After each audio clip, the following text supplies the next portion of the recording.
The tricky thing about life is that you don't really know what's going to happen to you. You know, you can have some control over, how you feel and how you act, but, in the end, the events outside of your life are ultimately outside of your control, and sometimes they collide. Sometimes they touch you in a way that you weren't expecting. Now, this can mean a lot of different things. This can mean different sorts of thoughts, right? This can mean trauma. This can mean a variety of mental disorders. This can also mean you becoming stronger as a person, right? It can mean you finding yourself and succeeding in life. But all too often you hear people talk about depression and anxiety, and I'm not going to tell you here, I'm not going to tell you today that they are negligible, because they aren't, okay? They affect people's lives every day, and having them is not fun by any stretch of the imagination. But there is one mental illness that I don't think people really talk about that much, and that is dissociative identity disorder. Now, for those of you who don't know what dissociative identity disorder is, or DID for short, DID is when your brain is affected in such a way that parts of your brain will split off and form their own consciousness and thus their own personality. Okay?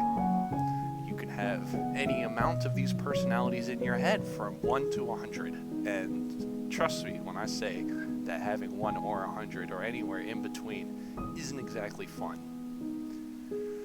I have DID. I have 4 alters in my head. Their names are Logan, Faye, and Rose.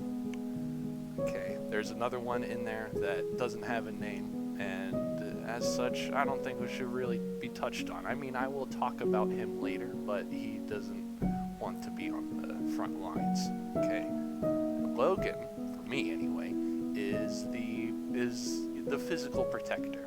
Okay, and what the physical protector is what it does. What they do, right? What he does is try to protect me from physical threats, physical harm, right? And that's what he's good at. That's what he likes to do.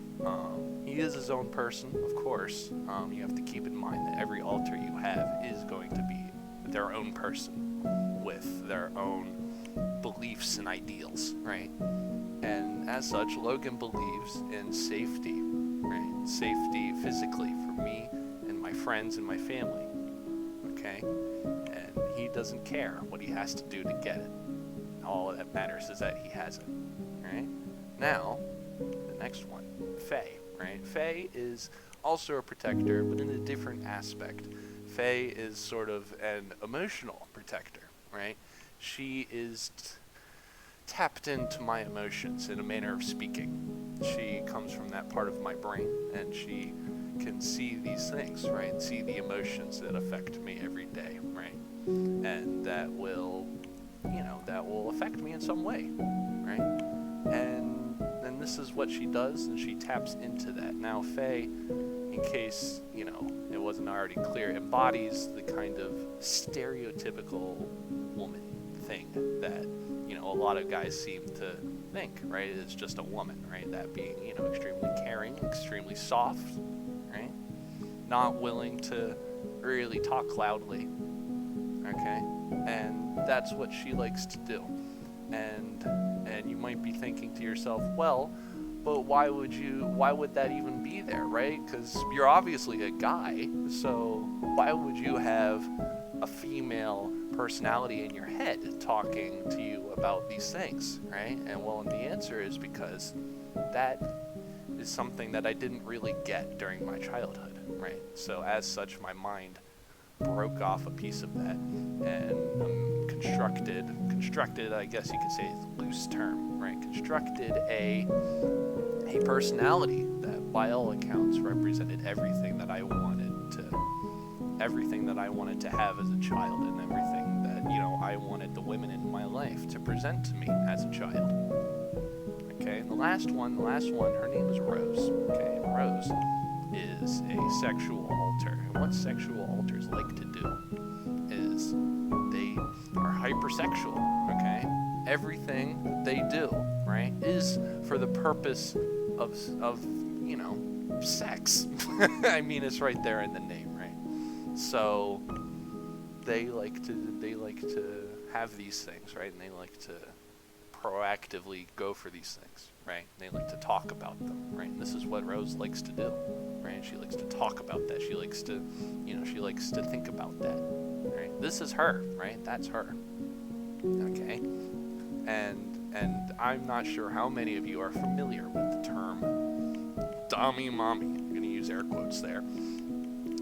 But she embodies that, okay? And you may be asking, well, why? Why would she be like that? Why couldn't she just be a regular sexual alter with just, vanilla style ways of thinking? And well, to explain that, I would have to go into my history a little bit here and tell you that I always seemed to project myself as a submissive, right? And submissive, for those who don't know, is a BDSM term. BDSM being, different ways of sexual pleasure and enjoyment, right?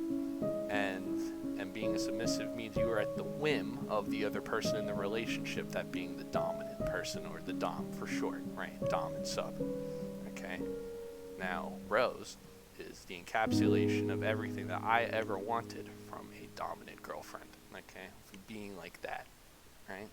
That's how she talks, that's how she acts, that's how she thinks, and she goes and she embodies that, right? Now, keep in mind that just because these alters are doing these things doesn't actually mean that that's all they are, okay? They are their own people, They do have their own thoughts and their own actions, okay? About anything, honestly, even things outside of their purview, okay? But, that's like their main thing, right? They're still people, but they have a shtick, right? Just think about it like that. They have a shtick, and what they like to do is keep that shtick and run with it, right? But also be a person, right? Not just a one-dimensional sort of thing, right? Just being a person, okay? And that's how that goes, okay?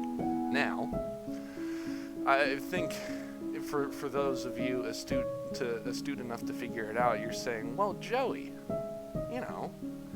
you're talking about protectors here, but are there other kinds of alters, other kinds that are decidedly more, less not looking for your best intentions, truly, right? God, that sounded wrong. But not in it for the best for you, right? And yes, I did have one of those. Now these are called persecutors. And what persecutors like to do is, if someone has faced abuse from a very young age, and it doesn't matter what kind of abuse it is, it could be any kind of abuse, but, right, the violence that they would have received from that, or the abuse that they would have received from that, right, then that all, kind of mixes together, and then that forms its own personality, okay? A personality which its goal, okay, their goal, right, is just to make sure that you don't step out of line, so that these things don't happen to you, so that abuse doesn't happen to you, right? And so, and that's their goal. But, you might be thinking, well, those are honorable intentions, but they go about it in all the wrong ways, okay? I had a persecutor in my head. Have a persecutor, sorry, present tense. I know they're still there. Okay, but what persecutors will do is try to make sure that nothing in your life changes, okay? At least mine does anyway. I know they can do different things, but my persecutor will absolutely try to make sure that nothing ever happens, because if nothing happens, nothing can fail, okay? That's their logic, okay? Nothing happens, nothing can fail, all right? I want you to keep that in your head. And what that means is that I can't have a life according to them, right? I can't do anything. I can't go anywhere. I can't see anyone, right? Because there is a chance of failure, right? And with failure, they think comes abuse, right? Even though these days it really doesn't, right? I'm an adult now. I don't really get abused like that anymore. But they still think it's going to happen. They're still convinced that this is going to happen and that these things are definitely going to come for me if I screw it up, right? And they don't want me to take the actions at all, because if I take the actions, there is a chance that I will screw it up. And they think this, and they try to stop everything. They try to cut off everything, at least in my life, right? Try to cut off all my friends, all my family, okay? Try to cut off everyone that could even hope to have a chance of trying to fix me, or at least trying to better my life, okay? Not necessarily fix, but trying to better my life, because there is a chance of failure, okay? And how I went about talking my persecutor down was I had to say, well, look, okay, this is how it is, okay? I have to move forward with my life, okay? I know there's a chance of failure. I know there's a chance of all that, okay? But I have to see that and say, well, okay, but do the drawbacks outweigh the benefits? And most of the time, the answer is no.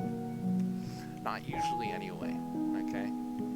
Right? Like, I'm trying to go back to college. They didn't want me to go back to college. They thought I would screw it up, right? They thought I would sabotage it, right? Or do something, right? And then they were trying to sabotage it. And I had to say to them, don't do that. This is what I need to do, okay? And that was their train of thinking. I had to talk them down, because if I continued to let them have their way, then that would just result in me not going anywhere with my life and me feeling like crap, right? So that's what I wanted to say. Thank you for your time, ladies and gentlemen. And I gotta say the tacky YouTuber shit. Be sure to like and subscribe. All right, I'll talk to y'all later.